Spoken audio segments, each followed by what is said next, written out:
Do you ever wonder why so many people have problems with the way they walk? Well, I believe that the challenge is most people think about walking in entirely the wrong way, in as much as they think about walking technique at all. But at least on a subconscious level, we all have some idea how walking must work, and we apply that idea to our own body movement. The problem is what we see with our eyes when we watch people walk is deceptive. What we see is really not what's going on, and this can lead to people attempting to walk in ways that are not very functional, and they misalign our spine and end up causing more impact on our joints. In this video, I'm going to explain to you the right paradigm for how to think about walking technique. And by doing this, this is going to help you revolutionize the way you walk and help you to walk with more confidence, walk with better spinal alignment, more fluidity, and lower impact on your joints. If you're new to the channel, I'm Dr. Todd Martin. I'm the creator of the Walking Code. Before I explain this walking paradigm, I want to share with you briefly my own story because I also had problems with the way I walked and I didn't know it. I think my issue started when I was about 17 years old and I had a research job at Northwestern Memorial Hospital, and I would take the train up from the suburbs and get off and walk a mile to work every day. And I would just charge up Michigan Avenue as fast as I could to get to the job. And I was just driving my back leg forward with every step. And I thought I was a super fast walker because I was passing everybody on Michigan Avenue on my way to work. And I was kind of proud of that. But then about 15 years later, when I was walking hand in hand down the street with my wife, she came out and told me the way I walked sucked. She basically ripped her hand out of my hand because I was yanking her shoulder forward because she said I was driving and leaning forward and pulling her. When she said that, it caught me off guard because I thought I knew how to move very well. I was a medical doctor. At the time, I was teaching Argentine tango. I was performing in a tango dinner show at the most popular club in downtown San Diego, and I thought I had it all together. But after listening to my wife talk about the way I was walking, I realized that she was absolutely correct.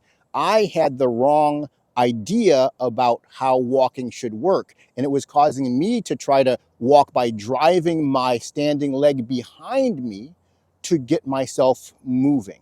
And this really wasn't the way it should work. Not only was this causing me to walk very heavy with a very loud heel strike, it was also causing me to overpronate my feet, leading to my shoes always wearing out on the inside. It took me about 6 months using my dance technique to correct the way I walked. At the time, I hadn't yet come up with the walking code.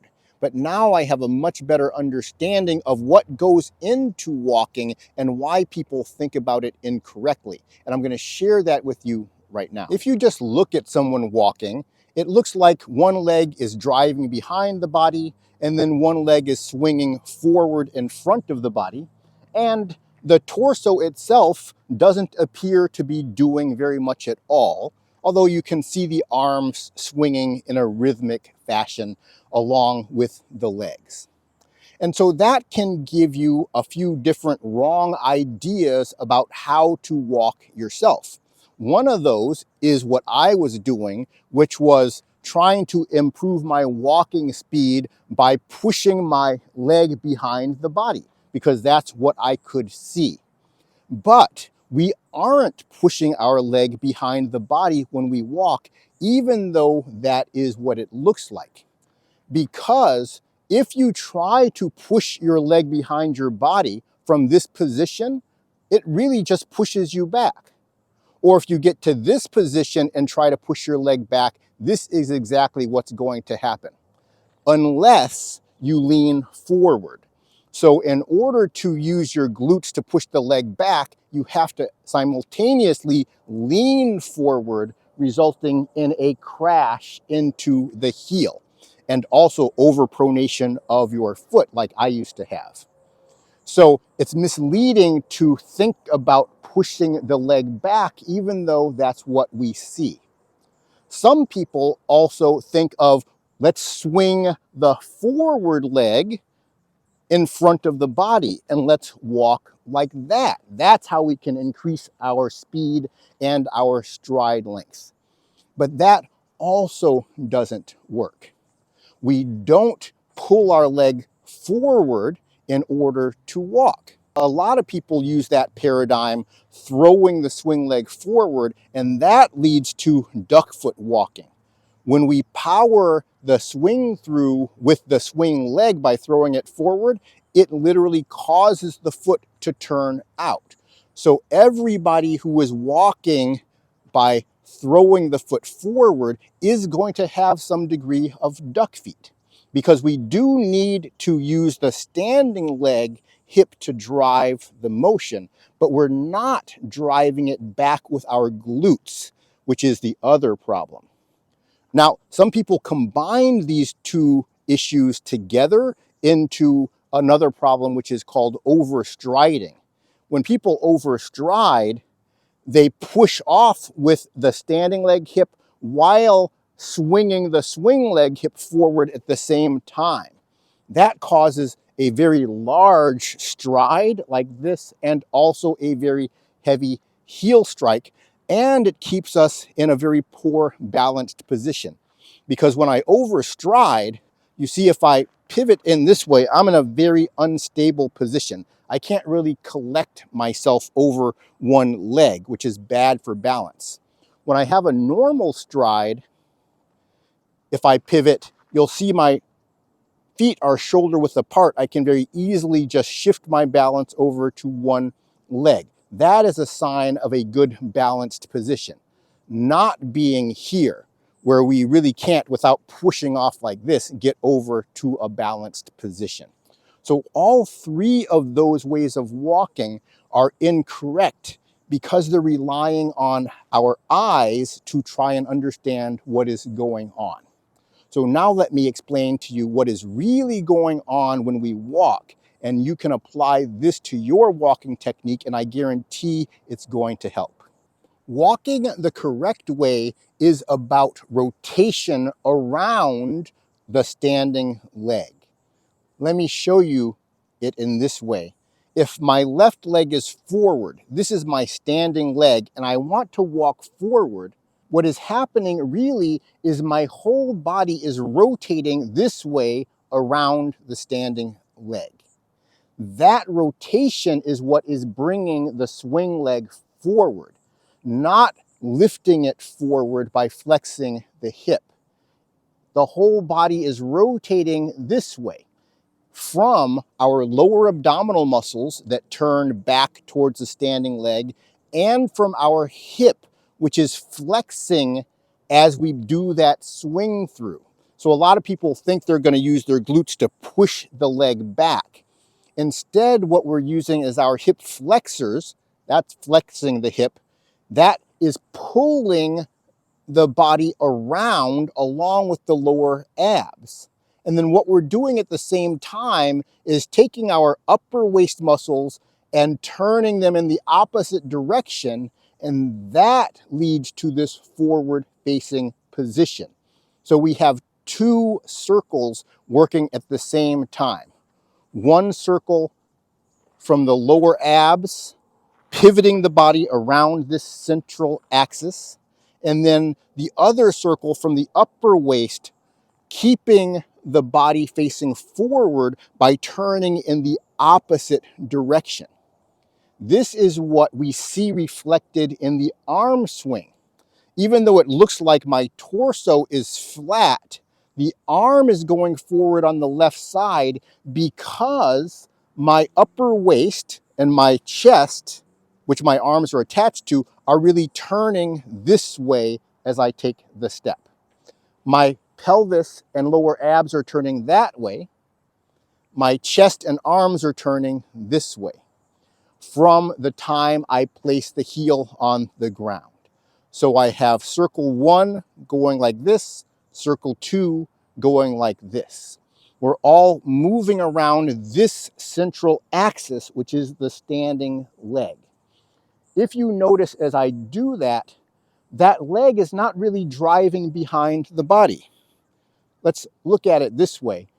That's my standing leg. I circle around it, but I face forward because of the counter rotation of the upper waist. I'm really just standing over this leg right now. It's not going behind the body. So what are we missing here?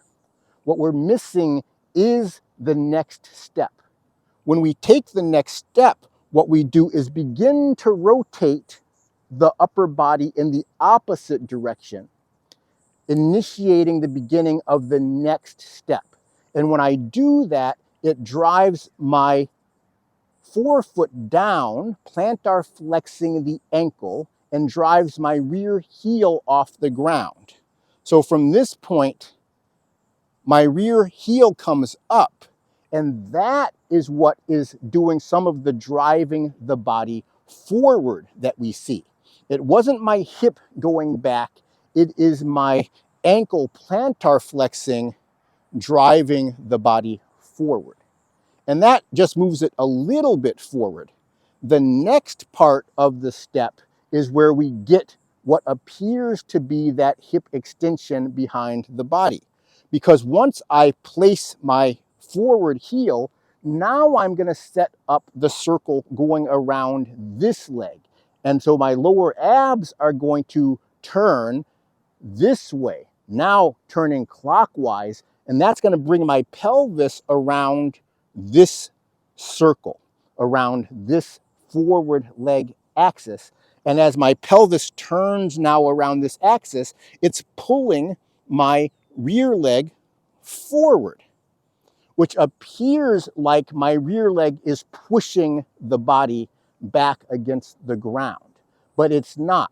It's not me pushing against the ground, it's me rotating the pelvis in this clockwise circle, bringing the pelvis forward on the left, leaving the rear foot behind. So now it appears to the eye like I have extended my leg behind me to create this step. But in fact, all I did was create a circle in the opposite direction. And then now as I begin to swing through with my left leg, I am doing my circle going clockwise with the lower body and counterclockwise with the upper body. And then I begin the next circle again, step after step.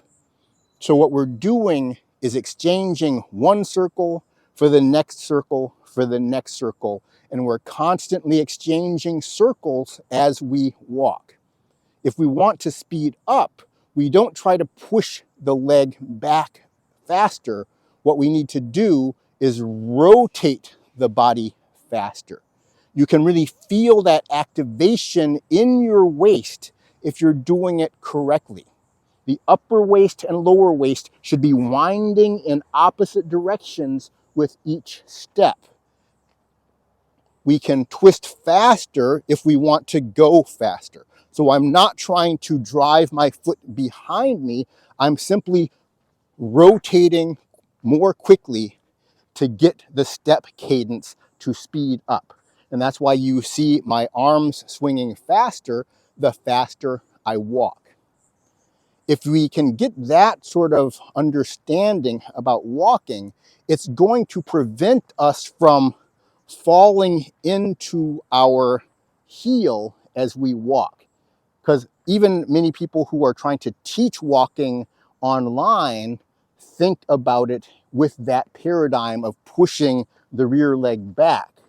But it leads to dysfunctional posture, heavy heel strike, and a lot of problems, which is why another group of people online are trying to tell people to walk with their forefeet instead of their heel in a way to fix that heavy heel strike. But all of that confusion is coming because we're thinking about walking technique with the entirely wrong paradigm. We can't think about pushing the leg back and pulling one leg forward. We have to think of this continuing twisting action of the upper and lower waist.